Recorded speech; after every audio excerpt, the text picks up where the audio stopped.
ओम शांति। आज अव्यक्त बाप दादा के मधुर महावाक्य 20 नवंबर 1972। बाबा ने स्तुति का आईना सर्विस इस विषय को लेकर महावाक्य उच्चारे हैं। सदा विजयी अपने को अनुभव करते हो। जब विश्व पर विजयी बन राज्य करने वाले हो तो अब समय सदा विजयी बने हो। जिस विश्व के ऊपर राज करने वाले हो उस राज्य के अधिकारी अपने को अभी से समझते हो। पहले समय के सर्व अधिकार प्राप्त किए हैं वह अभी करने हैं। जो समय के सर्व अधिकार प्राप्त करते हैं वही विश्व के अधिकारी बनते हैं।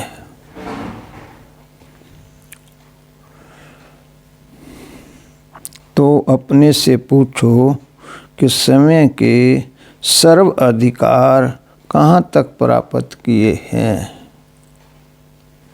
सर्व अधिकार कौन से हैं जानते हो। जो आत्मा की मुख्य शक्तियाँ वर्णन करते हो, मन, बुद्धि और संस्कार, इन तीनों समय की शक्तियों के ऊपर विजयी अर्थात अधिकारी बने हो।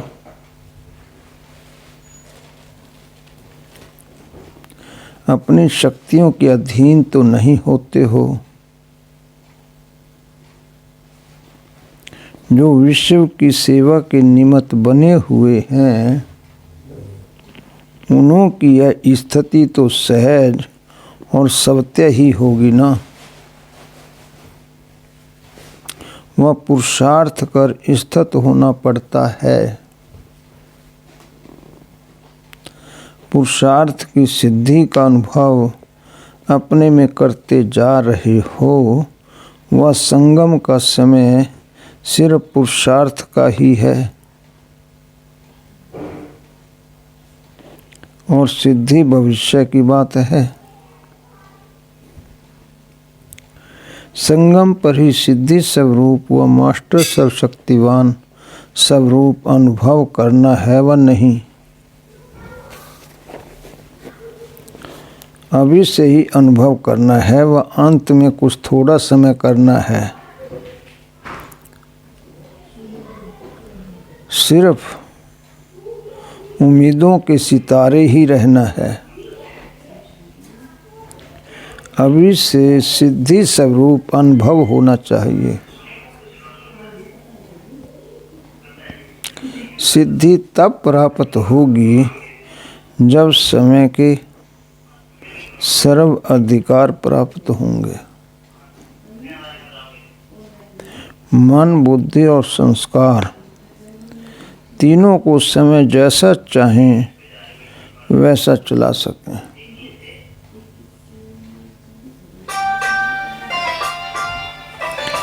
ऐसा अब हो तभी अन्य आत्माओं के मन, बुद्धि व संस्कारों को चेंज कर सकेंगे। अगर समय को चेंज करने में समय लगता है वह सदा विजयी न हैं तो औरों को विजयी बनाने में समय और शक्ति ज़्यादा लगानी पड़ती है।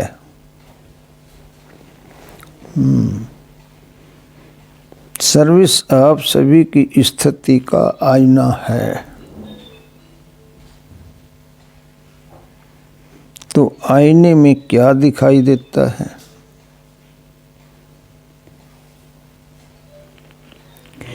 जैसे आप पुरुषार्थी आत्माओं की स्टेज बनी है वैसे जिन्हों की सर्विस करते हो उन्हों को अनुभव होता है। अपनी स्टेज कहाँ तक बनाई है, इसका साक्षात्कार सर्विस से करते जा रहे हो।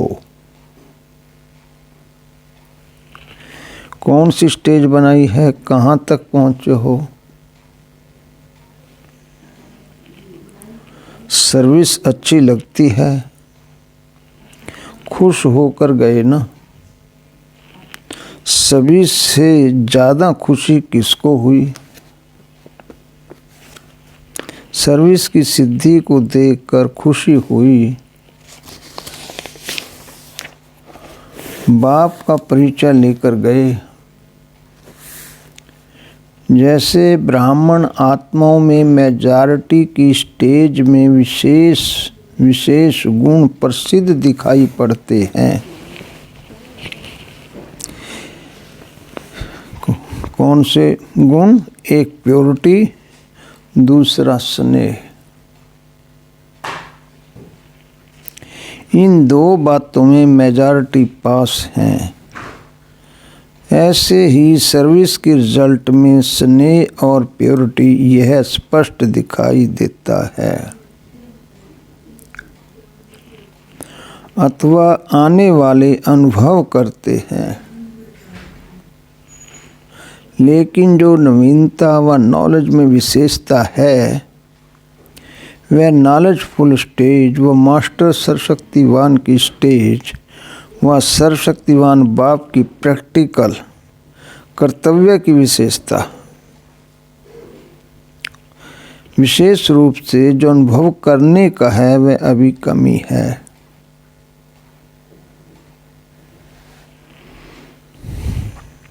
शक्ति अवतार जो नाम वाला होना है, वह शक्ति रूप का व सर्वशक्तिवान बाप का पूरा परिचय अनुभव करते हैं।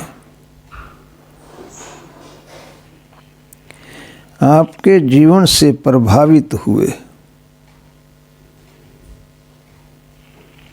स्नेह और सहयोग से प्रभावित हुए,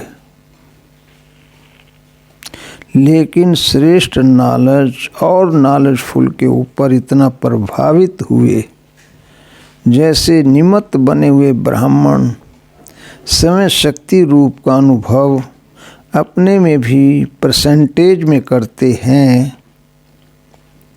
ऐसे ही सर्विस के आईने में शक्ति रूप का अनुभव स्नेह और सहयोग की तुलना में कम करते हैं।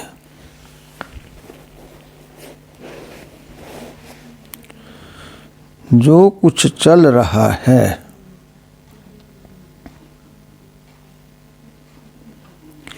जो कर रहे हो, वह ड्रामा प्रमाण बहुत अच्छा है।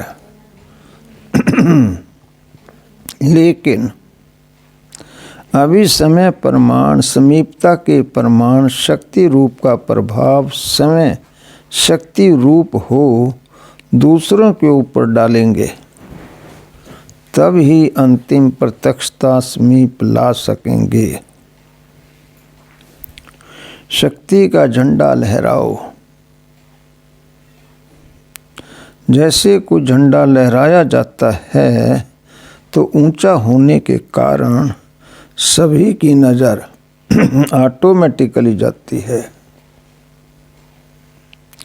ऐसे ही शक्ति का झंडा अपनी श्रेष्ठता व सारी सृष्टि से नवीनता का झंडा आप अब लहराओ, जो कहाँ भी किस आत्मा को अनुभव नहीं हो सकता है।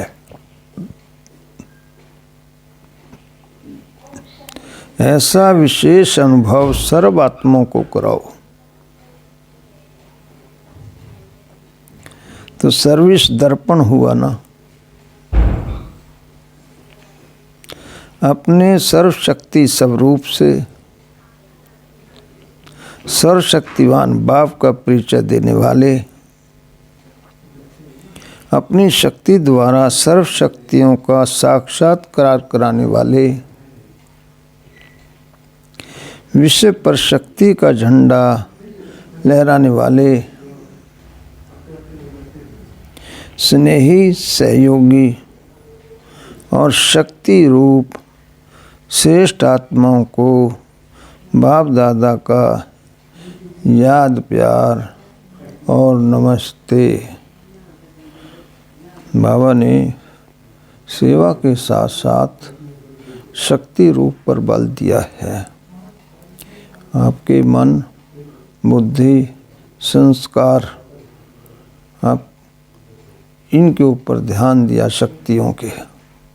ये मर्यादा अनुसार कार्य करें, संकल्प हमारे बस में हो, बुद्धि हमारे बस में हो, संस्कार हमारे बस में हो, तो इंसान इस अनुसार कार्य करेंगे, शक्ति रूप बनेगा, तब सेवा सफल होगी। अच्छा, ओम शांति।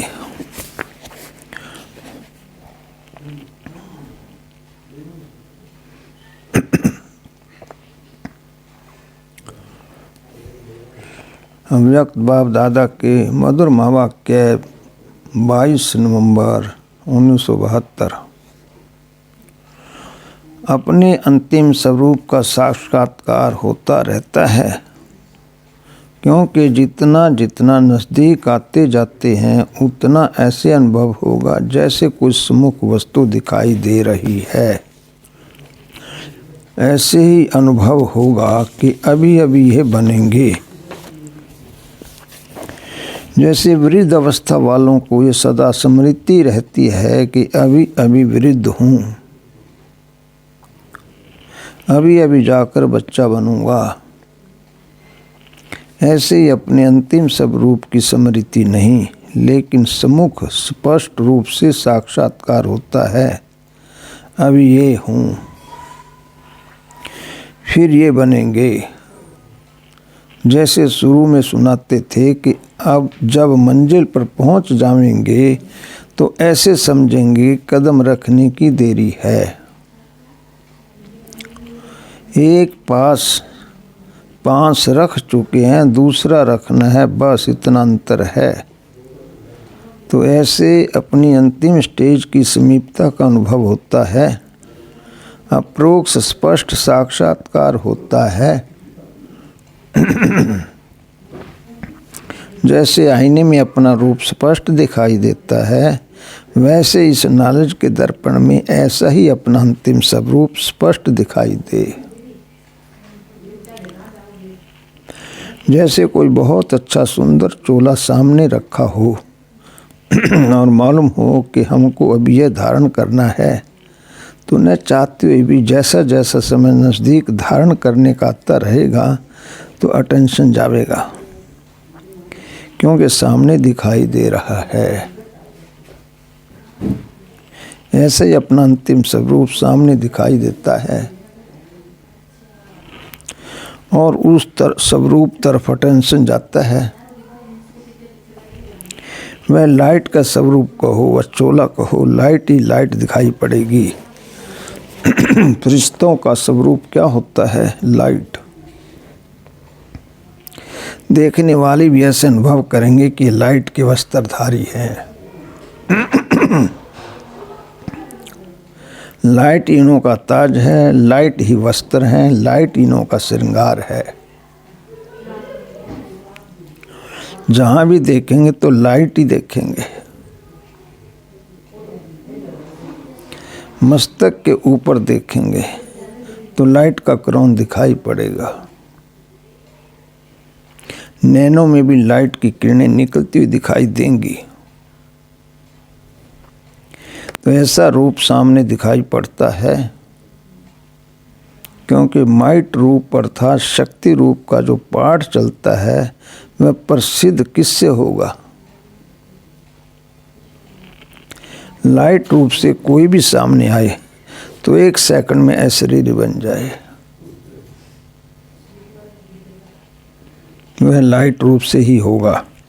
ऐसा चलता फिरता लाइट हाउस हो जाएंगे जो किसी को भी यह शरीर दिखाई नहीं पड़ेगा। विनाश के समय पेपर में पास होना है तो सर्व परिस्थितियां का सामना करने के लिए लाइट हाउस होना पड़े। चलते फिरते अपना ये रूप अनुभव होना चाहिए। ये प्रैक्टिस करनी है। शरीर बिल्कुल भूल जाए। अगर कोई काम भी करना है, चलना है, बात करनी है, वह भी निमित्त आकारी लाइट का रूप धारण कर करना है। जैसे पाठ बजाने के समय चोला धारण करते हो, कार्य समाप्त हुआ, चोला उतारा। 1 सेकंड में धारण करेंगे, 1 सेकंड में न्यारे हो जाएंगे। जब यह प्रैक्टिस पक्की हो जाएगी, फिर यह कर्म भोग समाप्त होगा। जैसे इंजेक्शन लगाकर दर्द को ख़त्म कर देते हैं, हठ योगी तो शरीर से न्यारा करने का अभ्यास कराते हैं। ऐसे ही यह स्मृति स्वरूप का इंजेक्शन लगाकर और देह की स्मृति से गायब हो जाएं। समय भी अपने को लाइट रूप अनुभव करो, तो दूसरे भी वही अनुभव करेंगे। अंतिम सर्विस, अंतिम स्वरूप यही है। इससे सारे कारोबार भी लाइट अर्थात हल्के होंगे। जो कहावत है ना, पहाड़ भी राई बन जाती है, ऐसे कोई भी कार्य लाइट रूप बनने से हल्का हो जाएगा। बुद्धि लगाने की भी आवश्यकता नहीं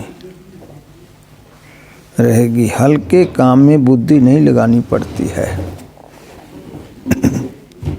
तो इसी लाइट स्वरूप की स्थिति में जो मास्टर जाने जाननहार व मास्टर त्रिकालदर्शी के लक्षण हैं, वह आ जाते हैं। करें या न करें, यह भी सोचना नहीं पड़ेगा। बुद्धि में वही संकल्प होगा जो यथार्थ करना है। उसी अवस्था के बीच कोई भी कर्म भोग की भासना नहीं होगी। जैसे इंजेक्शन के नशे में बोलते हैं, हिलते हैं, सभी कुछ करते भी स्मृति नहीं रहती है। कर रहे हैं, यह स्मृति नहीं रहती, सब तय होता रहता है। वैसे कर्म भोग व कर्म किसी भी प्रकार का चलता रहेगा, लेकिन स्मृति नहीं रहेगी। वे अपनी तरफ आकर्षित नहीं करेगा। ऐसी स्टेज को ही अंतिम स्टेज कहा जाता है। ऐसा अभ्यास होना है। ये स्टेज कितना समीप है, बिल्कुल सम्मुख तक पहुंच गए हैं। जब चाहें तब लाइट रूप हो जावें, जब चाहें तब शरीर में आवें। वह जो कुछ करना हो वह करें। सदा काल वह स्थिति एक रस जब तक रहे तब तक बीच बीच में कुछ समय तो रहे, फिर ऐसे रहते रहते सदा काल हो जाएगी। जैसे साकार में आकार का अनुभव करते थे न, फर्स्ट में रहते भी फरिश्ते का अनुभव करते थे। ऐसी स्टेज तो आनी है ना। शुरू शुरू में बहुतों को साक्षात्कार होते थे, लाइट लाइट दिखाई देती थी। अपने लाइट के क्राउन के भी अनेक बार साक्षात्कार करते थे। जो आदि में सैंपल था वह अंत में प्रैक्टिकल स्वरूप होगा। संकल्प की सिद्धि का साक्षात्कार होगा। जैसा वाचा से आप डायरेक्शन देते हो ना, वैसे संकल्प से सारे कारोबार चला सकते हो। नीचे पृथ्वी से ऊपर तक डायरेक्शन लेते रहते हैं। तो क्या श्रेष्ठ संकल्प से कारोबार नहीं? साइंस ने कॉपी तो साइलेंस से ही किया है। तो एग्जाम्पल देने अर्थ पहले से स्पष्ट रूप में आपके सामने हैं। कल पहले तो आप लोगों ने किया है ना, फिर बोलने की आवश्यकता नहीं। जैसे बोलने में बात को स्पष्ट करते हैं, वैसे संकल्प से सारे कारोबार चलें। जितना जितना अनुभव करते जाते हो, एक दो के समीप आते जाते हो, तो संकल्प भी एक दो से मिलते जाते हैं। लाइट रूप होने से व्यर्थ संकल्प, व्यर्थ समय समाप्त हो जाने के बाद संकल्प वही उठेगा जो होना है। आपकी बुद्धि में भी वही संकल्प उठेगा और जिसको करना है उनकी बुद्धि में भी वही संकल्प उठेगा कि यही करना है। नवीनता तो ये है ना, ये कारोबार कोई देखे तो समझेंगे इन्हों का कारोबार कहने से नहीं इशारों से चलता है। नज़र से देखा और समझ गए। सूक्ष्म वतन यहाँ ही बनना है। ऐसी प्रैक्टिस कराते हो, टीचर्स को यह सिखलाते हो कि अर्जुन भाषण करना सिखलाते हो। आप लोगों की स्टेज अपनी है, आप लोग वह स्टेज पार कर चुके हैं। नंबरवार तो है ना, जैसे भविष्य में ताज तख्त धारण करके फिर छोड़ कर देते जाएंगे ना, तब तो दूसरे लेंगे। यहाँ भी आप लोग स्टेज को पार करते चलते जाएंगे, तब दूसरे उस स्टेज पर आएंगे। भविष्य की रेखा यहाँ चलेगी ना, उस स्टेज से ऐसी लगन लग जाएगी जो उनके बिना जैसे अच्छा ही नहीं लगेगा। न चाहते भी बार बार उस तरफ चले जाएंगे। अच्छा, ओम शांति।